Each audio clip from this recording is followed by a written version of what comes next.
What's up, Do Life in a Body You Love chicks? Listen, this is so exciting because I have the most perfect solution for busy, stressed out women who don't have enough time to do anything for themselves and their calendar looks like a disaster. Hey, are you ready? It's one word. This is so simple today. And as simple as it is, most of you aren't going to do it. So your assignment, should you choose to accept it, is to actually do this thing and report back to me. I want to hear how it goes. So this is what it is. Are you ready? Learn this word, ladies. Learn this word. Delegation. That is the word. Girl, you got to delegate. Okay, so I know some of you work in medicine and you were actually taught the art of delegation. And even nurses aren't fantastic at it sometimes. But for those of you non-nurses in the crowd, let me fill you in. Delegating, offloading a task that doesn't need to be done by yourself onto somebody who is capable and or qualified to do such tasks. Now, in the real world, you may have to train said person, okay? And maybe you don't though. Maybe it's something you can hire out. And before you turn this episode off and go, whatever, Nikki, I have nobody to delegate anything to. This is stupid. I'm not listening to this. No. Let's talk it through because I bet you there are things you could be offloading. We'll talk about why you maybe haven't been towards the end, but here's the different things you could delegate. Number one, you could actually hire some things. So if you have the financial means to do so, and by the way, don't just assume that you can't afford something. So listen, I cannot afford to have somebody scrub my toilets because I decided to quit my full-time job and do health coaching and run a free podcast. So I have to clean my own toilets, okay? But it really isn't that much money to hire a housekeeper, apparently, because almost all of my friends have them. Good for them. And if you can afford one, good for you. And if you can, there is no shame in it, because here's why. Here's why it's okay to pay people to do things for you that you quote unquote could do yourself. Okay, here's why. You're a busy human. So if you have a job outside of the home, and even if you don't, by the way, I'm not saying you shouldn't delegate things. I still think you should, even if you're a stay-at-home, okay? Because that is a huge job too. But if you are working outside of the home, and then you are really the one who's running things inside the home, let's be clear, that's usually how it goes, right?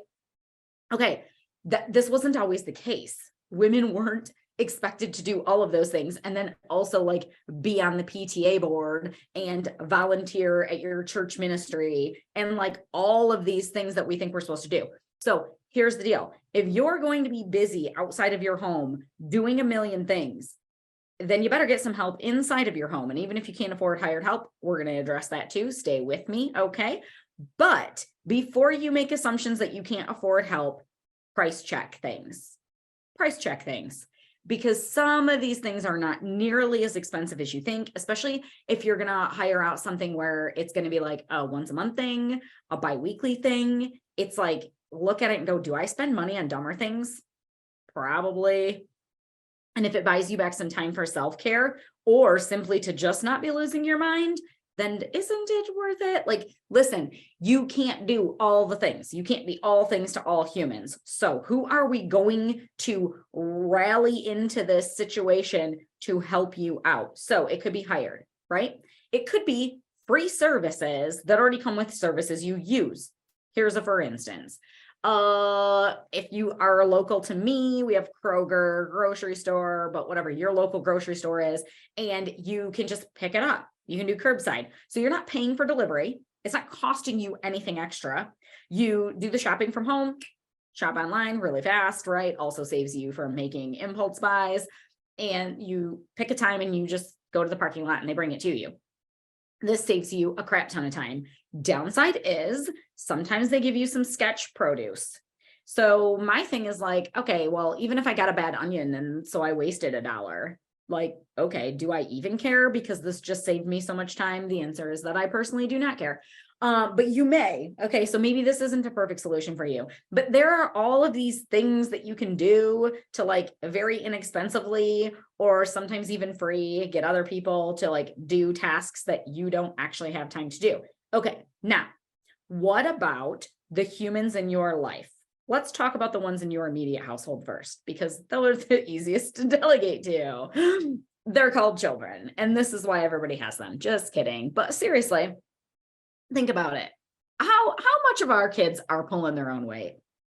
Now, people used to have like 8 or 10 kids. Well, to be grim, I think they used to do that because some of them were going to like pass away because half of the population did before antibiotics. But also it was because like you had a farm, you needed some hands on that farm. Well, put those kids to work. Okay. Our kids have it pretty easy, right? But they can be taught to do chores. I know if you don't have your kids doing chores yet, it can seem like that is going to be not even worth it. Like they're not going to do it right. It's going to be a disaster. I'm going to have to redo it anyways. I'm going to get frustrated. They're going to get frustrated. No, I'm not doing that. Okay. Here's part of the delegation process. If it involves training other humans though, you have to recognize that the time that you pour in to training the human is beneficial because eventually they can do it autonomously and you don't have to oversee it. And then you're getting help. Right. So now when we're on the topic of kids, it's also of great benefit to them as well. Right. Because do we really want children who don't know how to do dishes and who don't know how to fold laundry? Listen, we weren't great at this, by the way, when my kids were growing up. Like they always had a chore, but they did it kind of shoddy. And to be honest, I didn't even really go back and redo it because I was just like, whatever, I don't care. I'm so busy. There can be streaks on the windows. I don't give a crap. But nonetheless, they were doing them, right? Okay. The one thing that we were really good about though, I will say with our boys, I don't know why. I don't know where I got this from. My parents didn't make me do this. I don't know where it came from, but like from a young age, like as soon as they could like safely handle chemicals and throw things into a laundry, they started doing their own laundry. Everybody had their own laundry basket.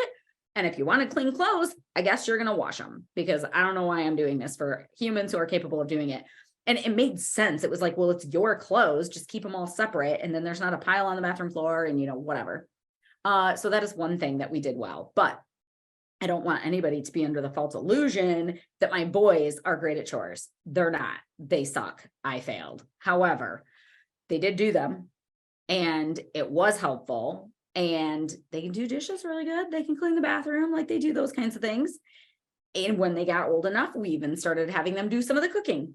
So it was like a once a week thing. This didn't last like a whole terrible long time, but for a while we did this and it was really great. It was like, you can pick the recipe. So for those of you women who are really tired of the dinner conversation and then all of the complaining that goes into the dinner that you picked out, made for everybody, even when you asked, what does everybody want for dinner? And they're like, I don't know. And then you cook it and they all complain about it. Like, you're tired of that? Great. Here's what you do. You tell those teenagers, you get to pick what's going to be for dinner. Tell me what you want prepared and what the ingredients are so I can make sure we have them from the grocery store. And then this is your night to do dinner. You're doing dinner Tuesday night or whatever the thing is. So great, because even if the food tastes like trash, whatever, just eat it. Who cares? It's food, right? And it's only once a week. And really, kids pick easy stuff anyways, like tacos. And it's teaching them how to cook. So now you're going to have children who actually know how to cook food. I can't tell you how many adults don't. And if you are one of those adults and you're listening, this is not said in judgment. I love you. But if you are 40 years old and you only know how to make a frozen pizza and chicken nuggets, that's a problem. That's a situation. We should be doing something about that, right? So if you want independent children who don't grow up to live in a pig pen and whatever, we can't be the one picking up after them and doing all the things. We need to teach them these things. Bonus, once they can actually do it, this frees you up. Now, what about other humans in your world? I just skipped right over the husbands, didn't I? But you should be like wheeling and dealing with them too. Like, okay, cool, boo. Like, let's like line up what the chores are. Do you know, I think household chores are like one of the biggest like marital debates or fights or whatever. It's like finances, how to raise your kids, and the divvying up of tasks. And so if you can just have like a real honest conversation about it, be like, okay, let's look cool. Let's like line out some expectations here. By the way, the expectation shouldn't be that you do everything. Okay. Put your foot down, women, put your foot down, start delegating. You can do it kindly. You can really get some buy-in, right? Use sympathy if you have to, like, I'm just so tired. And like, I do all of these things and whatever you got to do. I don't care how you approach it, get that delegating done. But now what about other humans in your world? So if your kids are in sports, why I know all these moms who have teenagers in sports and they're all running their own kids to the same practices and then complaining that all they do is run kids around. Hello? Ooh, like turn this into mom Uber. What are you all doing? Stop taking all these kids to the same practice. Divvy that up. Get that parent roster from the coach and you start the call chain. Listen, who's sick of driving these kids all around? I'll take Mondays. You take Tuesdays. However, you got to divvy it up. We don't all need to be sitting at practice, watching our kids practice. Go to their games, be involved, be supportive. You don't got to be there at every practice. What are we doing, ladies? Get that carpool going. Buy back your time. Who in your community can help you out with things? If you have like a retired parent who's super involved with your kids anyways, and is already like showing up to all the practices, cheering on their grandkid, cool. You scoop them up and take them. You don't listen. You don't got to be everywhere for everybody doing all the things, right? So here is your assignment. Should you choose to accept your mission? Should you choose to accept it? Find something you can delegate. Even if it's just like one little thing. It's a like a skill that you need to learn, and it's going to be really, really, really uncomfortable for some of you. But here's how you do it. If you don't like to delegate things, if you are like a control freak who has to do everything herself, because if I don't do it, then it's not going to be done right, or nobody will help me. Like everybody in my house sucks. I've already tried this. Like I can hear like all the things happening in your brains right now, but just bear with me. Like you don't even have to actually delegate. Do this one thing. List all of the items that you have to do on a weekly or monthly basis that somebody else could do. Okay. It doesn't have to be you. Like if somebody else did this job and they didn't do it well, like your whole life wouldn't implode. So maybe you're the one who pays the bills and your husband would absolutely do it for you, but you know that like he is too scatterbrained and the water is going to get shut off. Oh, so maybe that's not the thing. That's not the thing that we delegate. But like what things, just list them all out. It doesn't mean you have to get rid of all of them. Okay. That's not what I'm saying. Just list them all out. What are these things that other human beings are capable of doing? There are certain things only you can do, like teaching your children values, or that's not appropriate. I'm not going to say that. There's things. Okay. There are things only you can do. If you have a job where you are the creative person at work, like you can't delegate the creativeness that you do, but you could delegate something else, right? So maybe these are things you can delegate in your professional life. Maybe there are things you can delegate in your personal life, in your home, things like that. Maybe if you're the one who does all the yard work and you enjoy it, but also you just don't have time to do it. Do you know how cheap it is to hire some kid on your street to come around and cut your grass? Like so cheap.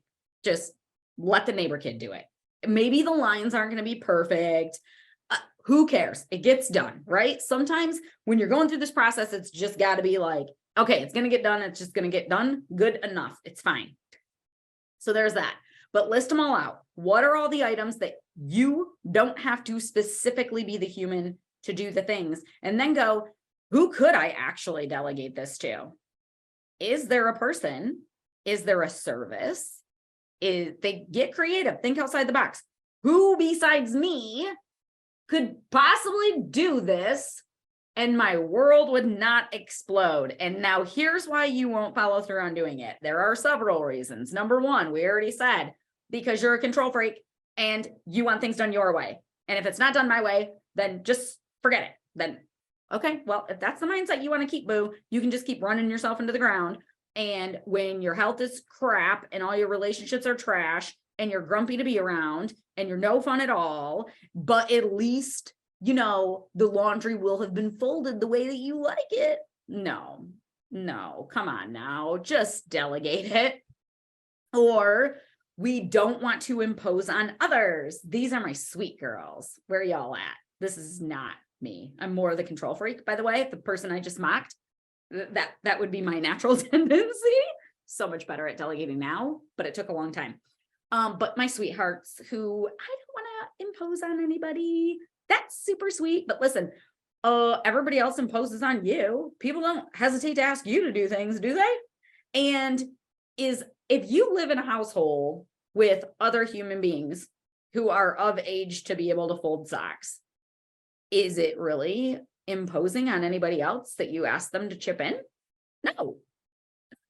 Like, that is the way it's supposed to be. This is a community. Inside of your home is a community of humans who should all be contributing. It is not all on mom. Okay? It ain't right if it's all on mom. It ain't cool. It's time to like start just, sprinkling in that delegation. And then some of us fail to delegate just because we've never thought to do it. Like, the thought may have never occurred to you. Maybe you grew up in a household where like the mom did everything, and now it's just in your brain. That's just what you do. And so you're like, wait a minute, people have like people doing things for them. Yes. Let me tell you, I know women who have people doing their cooking, their cleaning, all the things. You know why? Because they're busy doing other things. So it doesn't make you incompetent. That's not what it is. Like, delegating is smart. It's not lazy. It's not incompetence. If I hire somebody to do like my meal prep for me, like, you can actually hire people, you can tell them like how you want to eat, and then they will like prepare like your menus for you and go do the grocery shopping and even like get things cut up in the fridge and ready to go. And then you just have to cook it. I think that's probably expensive. I think I priced it out one time and I was like, oh, good Lord, that's a lot of cash. I'm not hiring that out, but like, it's a thing, right? So like, if you're hiring people to do things like that, that's not saying I'm not capable or I don't know how to cook. What it's saying is, if I want to be good at the other things that are more important in my life, I have to offload the things that are less important. So here's another piece of this that you could do for an assignment. Oh, this assignment just keeps getting longer and longer as I keep just blabbing about this. Sorry, I'll try to wrap it up so you guys have less of an assignment. But okay, part number 2, list out what are your main priorities. What are the most important things to you? Is the most important thing that your garden looks perfect, and so you have to be the one to do it because some kid on the block couldn't possibly pull those weeds for you? Or is a bigger priority your health? Is your priority folding everybody's laundry in your house, even though they're all perfectly old enough and capable and have just as much, if not more time than you have? Or is it having like time that you can pour into like quality time with your kids and teaching them values and things like that? Is your priority making advancements in the workplace and like climbing that corporate ladder or crushing it in your sales department? Or is it making sure that you're the one who goes and does all your grocery shopping so that your produce is perfect? Like, I don't know. I'm just throwing things out there. But what you do is you list out what the actual priorities are. And it becomes clear a lot of times that like the things that are getting a lot of our time aren't necessarily the things that we value and say are a priority. And so if that's the case, we must do things to make our actual priorities be getting more of our time, not less of it. And delegation, boo, that's how you get there. Like, behind every woman who's conquering the world is a bunch of other humans that are helping her out. You do not need to be a one-woman show. That is not strength. That is not a good strategy. That's a recipe for burnout, bitterness, and a big belly. Triple B. Boom. I'm just full of it today. Okay. So anywho, that's what it is. Delegation. If you actually do it, I would love to hear how it goes. At the very least, list the things that you could potentially someday delegate. If the thought of actually doing it is making your skin crawl and you're just not all about it, that's okay. Don't do it yet, but list it out. I bet you there's 1 or 2 things or 50 that you can come up with that those things don't need to be you. So, hey, hope that helps. And I hope that you actually do it. I'll catch you next week.